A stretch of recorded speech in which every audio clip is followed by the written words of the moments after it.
రెడీగా ఉన్నావా? వెళదామా? ఆ సాయంత్రం విజిటర్స్ రూంలోకి సింధు ఎంటర్ అవ్వగానే కుర్చీలో నుండి లేచి ఎదురు వెళ్ళడిగాడు చాణక్య. ఆమె తల వంచుకుంది. నాకు భయంగా ఉంది. భయం దేనికి? మీ ఫ్రెండ్ కూడా వస్తోంది కదా. అయినా నాకెందుకో భయంగా ఉంది. నేను రాను. రావా? చాలా కోపం వచ్చింది చాణక్యకు. తనని మురిపించి ఆశలు రేపి ఇప్పుడు రానంటుందా? సారీ. ఆమె కళ్ళలో తడి. చాణక్య తమాయించుకున్నాడు. కోపగించుకునే సమయమా ఇది? సరే, నీ ఇష్టం, నేను వెళుతున్నాను అని లేచి ఆత్మాభిమానాన్ని రోషాన్ని ప్రదర్శించాడు. అతడికి ఎలా అయినా సింధుతో రహస్య జీవనం సాగించాలనుంది.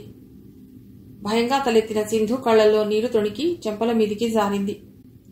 అతడిని నొప్పించలేని ప్రేమభావ సాంద్రతలోకి ఆమె జారిపోయి చాలా కాలమైంది. వెళ్ళొద్దు, వస్తాము అని జ్యోతి కోసం లోపలికెళ్లిన సింధు జ్యోతిని బలవంతాన ఒప్పించింది. వాళ్ళిద్దరి కొద్దిపాటు వస్తువులు ప్యాక్ చేసింది. జ్యోతిని తీసుకుని వార్డెన్ దగ్గరకు వచ్చింది. మేడం, మేమిద్దరం హాస్టల్ ఖాళీ చేస్తున్నాం. మేము బ్యాలెన్స్ ఏమైనా కట్టాల్సి ఉంటే కట్టేస్తాను అంది. ఇప్పుడా? ముందుగా చెప్పొద్దు అని కోప్పడి రిజిస్టర్ ఓపెన్ చేసింది ఆమె. జ్యోతి ఇంతవరకు స్పెక్టేటర్గానే ఉంది. ఇప్పుడు కూడా ఏదో అనుపోయి ఆగిపోయింది. సింధు పట్ల జ్యోతికున్న స్నేహం అలాంటిది. ఎంత లేట్ అయినా ఓపిగ్గా వెయిట్ చేసి వాళ్ళిద్దరినీ తను చూపెట్టిన బాడుగా ఇంట్లోకి దింపి పొద్దుపోయింది, రేపొస్తాను అని వెళ్ళిపోయాడు చాణక్య. కిచెన్లోకి వెళ్లిన జ్యోతి ఆశ్చర్యపోయింది. వంట చేసుకోవటానికి ఏమేమి అవసరమో అన్నీ అక్కడున్నాయి. జ్యోతి, ఈ ఇల్లు బాగుంది కదా. మర్నాడు ఉదయాన్నే ఇల్లంతా తిరుగుతూ అంది సింధు. నిజమే, ఇల్లు విశాలంగా ఉంది. ఒక హాల్, ఒక బెడ్రూమ్, ఒక కిచెన్. హాల్లోనే ఒకవైపు డ్రెస్సింగ్ టేబుల్, మరోవైపు ఆప్షన్లో కొన్న సోఫా సెట్.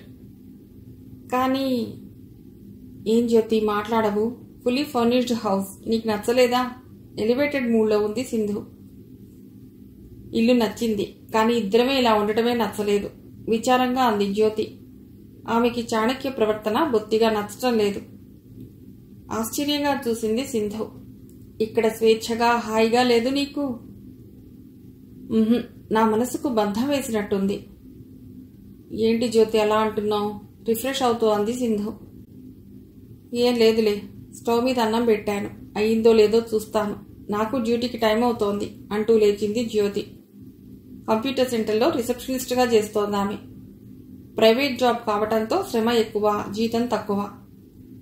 జ్యోతి వంటింట్లోకి వెళ్ళటం, చాణక్య లోపలికి రావటం ఒకేసారి జరిగాయి. సింధు పక్కనే కూర్చుంటూ జ్యోతి వెళ్ళిపోయిందా అడిగాడు చాణక్య. ఆ గొంతులో వెళ్ళిపోయింటే బావుండుననే భావం. వంటింట్లో ఉన్న జ్యోతి కన్నపుటాల వరకు సాగి మనస్సును తాకినా సింధు కోసమేగా తను హాస్టల్ నుండి ఇక్కడికి వచ్చింది అనుకుని సర్దుకుందామే. చీరలో చాలా బాగున్నావు నువ్వు. ఈసారి తగ్గు స్వరంతో మాట్లాడినా ఆ మాట కూడా వినిపించింది జ్యోతికి. సింధు అతడి ఆంతర్యాన్ని అర్థం చేసుకోలేకుంది. పిచ్చిపిల్ల అన్నిటికీ అనవసరంగా నవ్వుకుంది. ఆ నవ్వు మాటలు పెంచేందుకు అవతలి వ్యక్తికి ధైర్యాన్ని ఇస్తుంది. రెడీగా ఉన్నావా? స్కూల్కి వెళదామా? క్యారియర్ తీసుకుని బయటకొచ్చింది జ్యోతి. బాగున్నారా అని పలుకరించాడు చాణక్య. బాగున్నానన్నట్లు తలూపి ముభావంగా వెళ్ళిపోయింది ఆమె. ప్రతి అమ్మాయి తన బాయ్ ఫ్రెండ్ మంచివాడనే అనుకుంటుంది, మోసం చేసే రకం కాదనే అనుకుంటుంది. మోసపోయిన వాళ్ళని చూసి పాఠాలు ఎందుకు నేర్చుకోలేరు వీళ్ళు అని వాపోతూ ఉంటుంది జ్యోతి. సింధు కంటే 2 ఏళ్లు పెద్దది అంతే. కాకపోతే తెలివిగల పిల్ల జ్యోతి. నువ్వంటే నాకెందుకింత ఇష్టం సింధు? సింధు దగ్గరికి జరుగుతూ తగ్గు స్వరంతో అన్నాడు చాణక్య. సింధు జవాబు చెప్పలేదు. సిగ్గుపడుతూ నవ్వింది.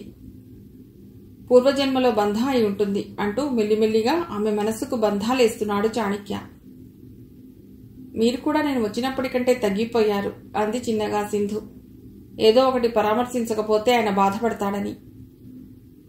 ఏముంది, శివాని పెద్దదైపోయింది, నా ఆలనా పాలనా చూడలేకుంది అంటున్న చాణక్య ఒక సంగతి మర్చిపోయాడు. ఆమెకి వయసు అయిపోతే తనకి అయిపోయినట్లే కదా. జాలిగా చూసింది సింధు. చాణక్యకి కావాల్సింది కూడా అదే.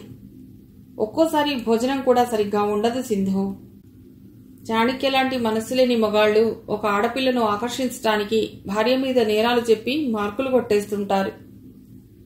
సరేలే, అవన్నీ ఎందుకు, నీ సంగతులు చెప్పు. మీ అమ్మగారు మీ చెల్లెళ్ళు కూడా నీలాగే అందంగా ఉంటారా? చాలా క్యాజువల్గా అన్నట్లుగా ఈజీగా అంటున్న చాణక్య వైపు చిత్రంగా చూసింది సింధు. ఎందుకలా అడిగారు? ఇంత అందం తల్లి దగ్గర నుండి తప్ప ఇంకెక్కడి నుండి వస్తుంది? తన అందాన్ని పొగిడించుకోవటం ఏ ఆడపిల్లకైనా ఇష్టమైన సంగతే. అయినా ఏ ఉద్దేశంతో పొగుడుతున్నారు అనేది గ్రహించాలి. ఈ తరం ఆడపిల్లలు చాలా తెలివిగా ఉన్నారు. ఆ పొగడ్తలకి తాత్కాలికంగా ఒక రకమైన అనుభూతి పొంది వదిలేస్తున్నారే గాని డెప్త్లోకి వెళ్లి జీవితాన్ని పాడు చేసుకోవటం లేదు. కానీ సింధు ఒక తెలివి తక్కువ పిల్ల. అతడి ఆకర్షణ మైకంలో సమాధి అయిపోతున్న దీపం పురుగు లాంటిది. తెలివిగల చాణక్య మళ్లీ ఆ టాపిక్ తీసుకురాలేదు. సింధు పైకి సిగ్గుపడుతూ నవ్వినా ఎలా రియాక్ట్ అవుతుందో లోపల అని అతడు కొద్దిగా జంకాడు. నువ్వు అనవసరంగా భయపడ్డావు గాని సింధు, ఇక్కడ నీకు హాయిగా లేదు? బాగానే ఉంది, కానీ రాత్రులు భయంగా ఉంది. తన విశాలమైన కళ్లను ఇంకా విశాలం చేస్తూ అంది సింధు. భయం ఎందుకురా? నీకు ఏ అవసరం వచ్చినా అర్ధరాత్రైనా ఒక ఫోన్ చేస్తే క్షణంలో వచ్చేనా? థ్యాంక్స్. భలే దానివే. ఇంత మాత్రానికే థ్యాంక్స్ చెప్పాలా? అంటే ఇంకా పరాయిగా చూస్తున్నావా? పెద్ద బాణమే వదిలాడు చాణక్య. ఆ బాణం నేరుగా వచ్చి ఆమె మనసులో గుచ్చుకుని ఆమెను కొత్త స్పందనలకు లోను చేసింది. తొలిసారిగా తల్లిదండ్రుల్ని వదిలి వచ్చిన సింధుకి చాణక్య తన మనిషిగా అనిపిస్తున్నాడు. శివాని మేడంకి ఏం బాగాలేదు. ఏమైంది? ఎప్పుడు ఏదో ఒకటి. పాపం. సింధూర పెదాల మీద తడి అతడిని చాలా ఆకర్షిస్తోంది. కానీ అతడు క్రూరుడు, అమానవీయుడు కాదు, అయోగ్యుడు అంతే. ఫోన్ రింగ్ అవుతోంది. డైనింగ్ చైర్లో కూర్చున్న శివానికి ఫోన్ లిఫ్ట్ చేయాలనిపించటం లేదు. ఫోన్ రింగ్ ఆగిపోయింది. ఆమె ఆలోచనలు మాత్రం ఆగటం లేదు. భార్యాభర్తలు ఇద్దరూ ఒకే కప్పు కింద పరాయి మనుషుల్లా పొడిపొడిగా మాట్లాడుకుంటూ, ఒకరి కనీస అవసరాలు మరొకరు తీరుస్తూ, మనసుల మధ్య దూరాన్ని పెంచుకుంటూ, ఇది ఒక జీవితమేనా? ఇంతకంటే పూర్తిగా మాట్లాడుకోకపోతే ఏదో ఒక రోజున నిశ్శబ్దం బద్దలవుతుంది కదా. మళ్ళా ఫోన్ మోగింది. కుర్చీలో నుండి లేచి నడిచి వెళ్లి ఫోన్ లిఫ్ట్ చేసే శక్తి ఆమెలో లేదు. ఫోన్ రింగై ఆగిపోయింది. కానీ ఆమె మనసులో మాత్రం గతం రింగ్ అవుతూనే ఉంది. తను తన భర్తకు ఏం తక్కువ చేస్తే అతడు మరోవైపుకు ఆకర్షింపబడ్డాడు. అతడు తనని ఏం చేయమన్నా చేసింది, ఏం చేయొద్దన్నా మానేసింది. తన శరీరం మొరాయించే క్షణంలో సైతం అతని సృష్టి ధర్మాన్ని గౌరవించింది. తన ఆరోగ్యం గురించి అతడు పట్టించుకోకపోయినా అతడి గురించి శ్రద్ధ తీసుకుంది. తన వాళ్లను తనకు దూరం చేయాలని ప్రయత్నించినా అది పొజిటివ్ నేచర్ అనుకుని సర్దుకుంది. అతడిలోని లోపాన్ని తన పవిట చెంగు చాటున దాచుకుంది. ఇవన్నీ అతడి గ్రహణేంద్రియాలను తాకలేదా? సర్వం మర్చిపోయాడా? మళ్ళా ఫోన్. అది అవిరామంగా మోగుతోంది. ఈయన గాని ఫోన్ చేయడం లేదు కదా. ఆ ఆలోచన రాగానే ఒక్క ఉదుటున లేచి పరిగెట్టి ఫోన్ అందుకుంది. ఫోన్లోనన్నా ప్రేమగా ఒక్క మాట మాట్లాడతాడని అనుకున్న శివాని బలంగా నిరాశపడింది. ఆ ఫోన్ చాణక్య దగ్గర నుండి కాదు, తన ఆడబిడ్డ వసుధ దగ్గర నుండి. వదినా, బాత్రూంలో ఉన్నావా? మూడోసారి రింగ్ చేస్తున్నాను. ఏమా, ఏమైనా అర్జెంటా? ఫోన్ రింగ్ వింటూనే ఉన్నాను, నువ్వనుకోలేదు. నీరసంగా ఉండి ఎత్తుకోలేదు, సారీ. ఆశ్చర్యపోయింది వసుధ. వదినకు నీరసమా? ఫోన్ ఎత్తుకోలేనంత నీరసం అంటే? లేదు, వదిన కాళ్ళీడ్చుకుంటూనైనా అనుకున్న పని పూర్తి చేసే స్థైర్యం గల మనిషి. అలాంటి వదిన ఫోన్ ఎత్తలేదంటే ఆమె మనస్సు బాధపడి ఉండాలి. ఆమెతో తనది 40 ఏళ్ల పరిచయం. పసితనంలో తనతో ఆడుకుంది. వయస్సొచ్చాక పోట్లాడింది. మనస్పర్ధలొచ్చినప్పుడు ఆమె కలుపుకుంది. ఆమె విషయంలో తనని సాత్వికురాలిగా మార్చుకుంది. అలాంటి వదినకేదో కష్టం వచ్చింది. ఆ ఊహ రాగానే కంగారుగా అంది. వదినా, ఏమైంది నీకు? చెప్పాను కదమ్మా, కొద్ది నీరసం. నేను నమ్మను. నమ్మవా? అదేమిటి, వయసుతో పాటు నీరసం రాదా? శరీరానికా మనస్సుకా? పట్టి పట్టి అడిగింది వసుధ. శరీరానికే. ఫోన్ ఎత్తుకోలేనంత నీరసమా? నేను రానా?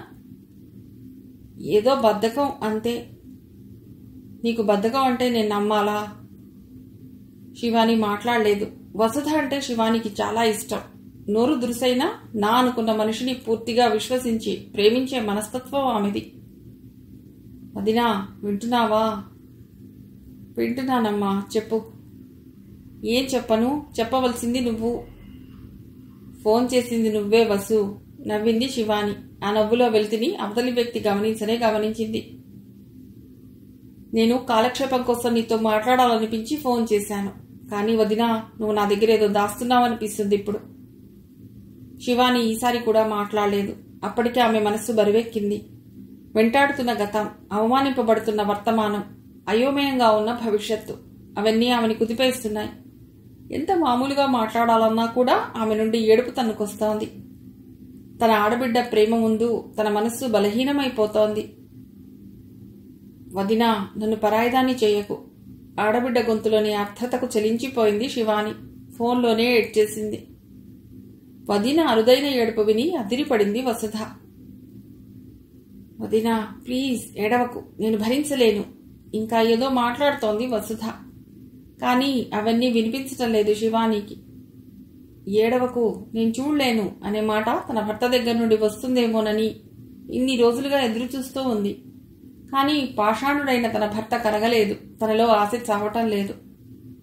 వదినా, ఫోన్ పెట్టే, నేను సాయంత్రానికల్లా నీ దగ్గర ఉంటాను. శివాని మాట్లాడలేదు. ఫోన్ డిస్కనెక్ట్ అయింది. అన్నట్లే ఆ రోజు ఈవినింగ్ కల్లా చిన్న సూట్ కేసుతో దిగేసింది వసుధ. వదినా, ఆకలిగా ఉంది, అన్నం పెడుదురా. శివాని వంట చేసుకోలేదు.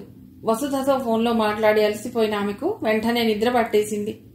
నిద్ర లేచేసరికి వాకిట్లో వసుధ. అన్నం పెట్టమని అడుగుతూ వసుధ. పద, పెడతాను, లేవబోయింది శివాని. వదినా, నేను వంటింట్లోకి వెళ్లే వస్తున్నాను. నువ్వు వంట వండిన సూచనలేవీ లేవు. అంటే మధ్యాహ్నం అన్నం తినలేదా నువ్వు? గుచ్చి గుచ్చి చూస్తూ అంది వసుధ. శివానికి అబద్ధం చెప్పాలనిపించలేదు. మౌనంగా ఉండిపోయింది. ఉండు, నేను నిమిషంలో వండేస్తాను. ఇద్దరం భోజనం చేసి కబుర్లు చెప్పుకుందాం అనేసి వంటింట్లోకి వెళ్ళిపోయిన వసుధ చేతులు వంట చేస్తున్నాయి. ఆమె మనస్సు యోచిస్తోంది. వదినకు ఏదో రాకూడని కష్టమే వచ్చినట్టుంది. అదేదో తెలుసుకుని తన చేతనైనంత సాయం చేయాలి. ఎంత లోతుగా ఆలోచించినా సరే ఆమెకు ఇలాంటి కష్టం వచ్చిందో తేలకముందే వంట పూర్తయిపోయింది. శివాని, వసుధ డబుల్ కాట్ మీద పడుకుని దగ్గరగా కష్టం సుఖం మాట్లాడుకుంటున్నారు. అందులో చాలా అంశాలు దొర్లాయి. శివాని పుట్టింటి విషయాలు, శివాని కూతురు కాపురం విషయాలు, అమెరికాలో ఉన్న అమ్మాయిని పెళ్లి చేసుకున్న శివాని కొడుకు నీరజ్ విషయాలు, వసుధ కుటుంబ విషయాలు. ఇవన్నీ తన వదిన ప్రస్తుత మానసిక పరిస్థితికి కారణం కాదని మారని శివాని ముఖ కవళికలే వసుధకు చెప్పాయి. వదిన, మా అన్నయ్య ఇంకా నీ కొంగు వదల్లేదా? నిన్ను పుట్టింటికి పంపడం లేదా? వసుధ చివరగా వేసిన ప్రశ్న శివాని మొహంలో భావాన్ని మార్చింది. ఆయన తన కొంగు బదిలి ఎంత కాలమైంది? తను ఎంత పిచ్చిది? అందరూ అనుకున్నట్టు తన భర్త తన చుట్టూ తిరుగుతున్నాడని మురిసిపోయింది. పుట్టింటికి తరచూ పంపకపోతే తనని వదిలి అతను ఉండలేడని గర్వపడింది. ఆయన ఆధిక్యతను నిరూపించుకోవడంలో ఆడిన డ్రామా అని పిచ్చిది గ్రహించలేకపోయింది. ఆ తర్వాత తనకు సర్వస్వతంత్రం ఇచ్చేస్తే మారాడని భ్రమపడింది. ఆయన పరిధిలోకి తనను పూర్తిగా లాక్కుని ఇక ఆయన్ని కాదని ఏదీ చేయలేని పరిస్థితుల్లోకి తనని జార్చి తనను ఆయనకే కాకుండా ఎవరికీ మిగలకుండా చేశాడని తేల్చుకోలేకపోయింది. ఇప్పటికీ వసుధతో సహా అందరి దృష్టిలో తాను భర్త ప్రేమను దోసిళ్లతో జుర్రుకుంటున్న అదృష్టవంతురాలు. నిట్టూర్చింది శివాని. వదినా, నా ప్రశ్నకు నువ్వు జవాబు చెప్పలేదు. ఏదో ఆలోచిస్తున్నావు. బ్లాంక్గా చూసింది శివాని. తర్వాత సర్దుకుంటూ అంది. మీ అన్నయ్య నా కొంగు బదిలి పెట్టేసి చాలా కాలం అయిందమ్మా అని అనేప్పుడు శివాని కళ్ళు చెమర్చాయి. వసుధకు అర్థమైంది. వదిన బాధకు కారణం అన్నయ్య అన్నమాట. వదిన, అన్నయ్యకు నీకు మధ్య ఏమైనా మనస్పర్ధలా? ఉలిక్కి పడింది శివాని. లేదు లేదు, అలాంటిదేం లేదు. నీ కంగారే నాకు జవాబు చెప్తూ ఉంది వదినా. ప్లీజ్ నాకు చెప్పవా? శివాని నవ్వింది. చాలా బలవంతంగా నవ్వింది. ఏం లేదమ్మా, నాకే ఈ మధ్య మనసు బాగుండటం లేదు. ప్రతి దానికి చలించిపోతోంది. పోనీ నా దగ్గరకొచ్చి 10 రోజులు ఉండకూడదా? ఎప్పుడూ నీ మొహం అన్నయ్య, అన్నయ్య మొహం నువ్వు చూసుకుంటూ ఉంటే బోర్ కొడుతుందేమో జోక్ చేసింది వసుధ. మీ అన్నయ్య నాకు బోర్ కొట్టరు. మీ అన్నయ్యకు నేనేమైనా బోర్ కొడుతున్నానేమో కనుక్కో అని తిరిగి జోక్ విసిరి కాస్త తన మనస్సును తెరిపించింది శివాని. నువ్వెవరికైనా బోర్ కొడతావా వదినా? ఇదేమిటి పిల్ల తన భర్త దగ్గర నుండి కోరే ప్రియమైన మాటలు ఇలా విసురుతోంది? ఆమె మనస్సు ఆర్ద్రతతో ఆక్రోశించింది. మీ అన్నయ్యకి ఈ మధ్య బోర్ కొట్టినట్టు నాకు అనిపిస్తోంది అని హాస్యమాడినట్టు నటించింది శివాని. అలా జోకులేసి నవ్వబోతున్న వదిన మొహం క్షణంలో ముడుచుకుపోవటం గమనించి ఆమె చూపులు సారించిన వైపుకు చూసింది వసుధ. అక్కడ ఓ అందమైన అమ్మాయి నిల్చునుంది. మళ్ళా శివాని వైపు చూసింది వసుధ. ఆమె మొహంలో అణుచుకున్న అసహ్యం తాలూకు నీడలు. రా సింధు, వచ్చి కూర్చో. ఆ అమ్మాయి కదిలి వచ్చి శివాని పక్కన కూర్చుంది. ప్రేక్షకురాల్లా చూస్తోంది వసుధ. ఆ అమ్మాయి రాక తన వదినకి ఇష్టంగా లేదని ఆమెకు అర్థమైంది. బహుశా తన మనసులో బాధను తనకు చెప్పుకోవాలని అనుకుందేమో. ఈ పిల్ల మధ్యలో వచ్చి భంగం కలిగించింది. ఈ అమ్మాయి మీ అన్నయ్య పనిచేసే స్కూల్లో తెలుగు టీచర్, పేరు సింధూర. ఈమె మీ మాస్టర్ గారి చెల్లెలు వసుధ. ఇద్దరికీ పరిచయం చేసింది శివాని. ఆ తర్వాత ఎవరూ మాట్లాడలేదు. ఎవరికీ మాటలు దొరకటం లేదు. పిల్లి మెడలో గంట ఎవరు కట్టారో తెలియని మౌనం రాజ్యం చేస్తోంది. అప్పుడే చాణక్య లోపలికొచ్చాడు. ఇద్దరూ కలిసే వచ్చారా అడిగింది శివాని. అవును, బయట మన ఊరతను కనిపిస్తే మాట్లాడుతున్నాను. ఆహా. తనకు తన భర్తకు మధ్య ఉన్న మనస్పర్ధలు వసుధకు తెలియకూడదని ప్రయత్నిస్తోంది శివాని. ఈరోజు స్కూల్లో ఏదైనా ఫంక్షనా? లేట్ అయింది. లేదు, సింధు షాపింగ్ చేయాలంటే తీసుకొస్తున్నాను. శివాని మొహం ముడుచుకుపోవటం ఆ క్రీనీడలో కూడా అస్పష్టంగా చూసింది వసుధ. తనని తాను సంభాళించుకుని లేచి వెళ్లి లైట్ వేసి వచ్చింది శివాని. అరే వసు, నువ్వెప్పుడొచ్చావు అన్నాడు చాణక్య చెల్లెలి వైపు తిరుగుతూ.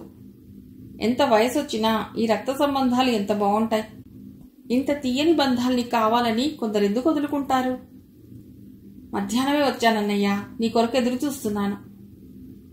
సింధు, నన్ను ప్రేమించే ఎంత మంచి చెల్లెలు నాకుందో చూశావా?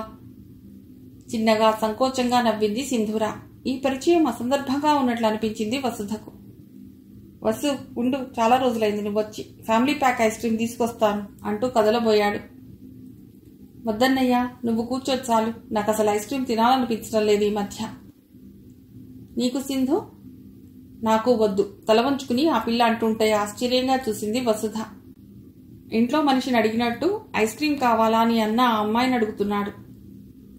సరే అయితే వెళ్ళనులే, నలుగురం కూర్చుని కబుర్లు చెప్పుకుందాం. ఈసారి కూడా తన అన్నయ్య మాటల్లో కూర్పుకు ఏదో అనవసర ప్రత్యేకత ఆపాదించినట్టుగా అనిపించింది వసుధకు. సింధు, వెళ్ళి వాటర్ తీసుకురా, చల్లగా ఉండాలి. అన్నకేసి ఆశ్చర్యంగా చూసింది వసుధ. ఒకే రక్తం పంచుకు పుట్టిన తను ఇక్కడ కూర్చునుంది. పోనీ తను అతిథి అనుకున్న కట్టుకున్న భార్య ఇలాంటి పనులు సంతోషంగా చేయడానికి సిద్ధంగానే ఆ పక్కనే కూర్చుంది. నిన్న మొన్న పరిచయమైన ఈ సింధుకేమిటి ఈ ఇంట్లో ఇంత చొరవ? సింధు మెల్లిగా లేచెళ్లి ఫ్రిడ్జ్లో ఒక సీసా తీసి గ్లాసులోకి వాటర్ పంపి తీసుకొస్తోంది. ఆమె చూపుల్లో బెరుకుతనం ఉంది. వసుధకు శివానికి కూడా తీసుకురాకపోయావా? ఆ అమ్మాయి మరలా వెనక్కు వెళ్ళింది. చిలక జోస్యం చెప్పేవాడు పెంపుడు చిలకలా. శివాని తల వంచుకుని కూర్చుని ఉంది. వసు, కార్డ్స్ ఆడదామా అన్నాడు చాణక్య. కార్డ్స్ మర్చిపోయానేమో అన్నయ్యా. ఎప్పుడైనా ఇక్కడికి వస్తేనే ఆడేది. మీ బావకు అంత ఇంట్రెస్ట్ లేదు. ఆడితే నేను ఓడిపోవటం ఖాయం. మనమేమైనా మనీ పెట్టి ఆడుతున్నామా? కాలక్షేపానికే కదా. సరే, కార్డ్స్ ఎక్కడున్నాయి మరి? శివాని లేచి వెళ్లి నిశ్శబ్దంగా కార్డ్స్ తెచ్చి బెడ్ మీద పెట్టి వెళ్లబోయింది. అదేటదినా, నువ్వు ఆడవా? ఆశ్చర్యంగా చూసింది వసుధ. శివానికి కార్డ్స్ ఆడటం అంటే ఇష్టమైన సంగతి. అది భర్తతో అంటే మరీ ఇష్టం. నాకు కాస్త నీరసంగా ఉంది. తప్పించుకోబోయింది శివాని. సరే, రెస్ట్ తీసుకో, మన ముగ్గురం ఆడుదాం రా వసు అన్న పిలుస్తున్నాడు. 50 ఏళ్లు దాటిన చెల్లెల్ని కార్డ్స్ ఆడుకుందాం రమ్మని పిలుస్తున్నాడు. ఎంత ప్రియమైన సీన్ అది. కానీ వసుధకు వదినను అలా వదిలివేయటం నచ్చలేదు. వదినది శారీరక నీరసం కాదు, మానసిక రుగ్మతాది. దానికి 10 మందితో కలిసిపోవటమే మంచి మందు. 2 ఆటలు ఆడుదాం రా వదినా బలవంతం చేసింది వసుధ. కాదు అని తప్పుకోవటం తెలియని శివాని ఆటలోకొచ్చి కూర్చుంది. కార్డ్స్ బోర్లించి ఒక్కొక్కరు ఒక్కొక్క కార్డ్ తీయండి అంది వసుధ. అవన్నీ వద్దులే వసు, ఇలాగే ఆడేద్దాం అన్నాడు సింధు పక్కనే కూర్చున్న చాణక్య. ఆహా, అదేం కుదరదు. ఆటంటే ఆటే. వాతావరణాన్ని హుషారు చేసే ఉద్దేశంతో మారాన్ చేసి అందరి చేత కార్డ్స్ తీయించింది వసుధ. చాణక్య అదృష్టం, సింధుకు వచ్చిన కార్డు పక్కన అతని కార్డు రావటంతో వాళ్ళిద్దరూ మారవలసిన పని రాలేదు. వసుధ మాత్రమే లేచి శివానిని చాణక్య పక్కకు జరిపి వదిలకు సింధూరకు మధ్య వచ్చి కూర్చుంది. మొదట ఆట సింధు గెలిచింది. చాణక్య సింధుకి కంగ్రాట్స్ చెప్పి షేక్ హ్యాండ్ ఇచ్చాడు. సింధు చప్పున తన చెయ్యి లాక్కుంది. రెండో గేమ్ వసుధ గెలిచింది. వసుధ కూడా షేక్ హ్యాండ్ ఇచ్చాడు చాణక్య. ఈసారి వసుధ గేమ్ డ్రాప్ చేసింది. చాణక్యకు లైఫ్ లేదు. తను కూడా డ్రాప్ చేశాడు. ఆడుతున్నది ఎదురెదురుగా శివాని సింధు. చాణక్య సింధు చేతిలోని కార్డ్స్ తను తీసుకున్నాడు. ఇలానా కార్డ్స్ పెట్టుకునేది, చూడు ఇలా పట్టుకోవాలి అంటూ విసనకర్రలా పేర్చి ఆమె చేతిలో కార్డ్స్తో పాటు తన చెయ్యి ఉంచి ఆట మెళకువలు చెబుతున్నాడు. వసుధ శివాని కార్డ్స్లోకి తొంగి చూసింది. ఆమె అసలు కార్డ్స్ కరెక్ట్గా సర్దుకోనే లేదు. వదినా, మనం గెలవాలి. అదో ఆ కార్డ్ తీసి దీని పక్కన పెట్టు అని ఆటిన్ తీసి లైఫ్ చేయబోతున్న వసుధ చేతి మీద వేడి కన్నీటి చుక్క. తుళ్ళిపడింది వసుధ. కంట్లో నలక. వినిపించినట్లు అని అటు తిరిగి కళ్ళు తుడుచుకుంది శివాని. కంట్లో నలకో గుండెల్లో నలకో అది ఏమిటో స్పష్టంగా అర్థమైంది వసుధకు.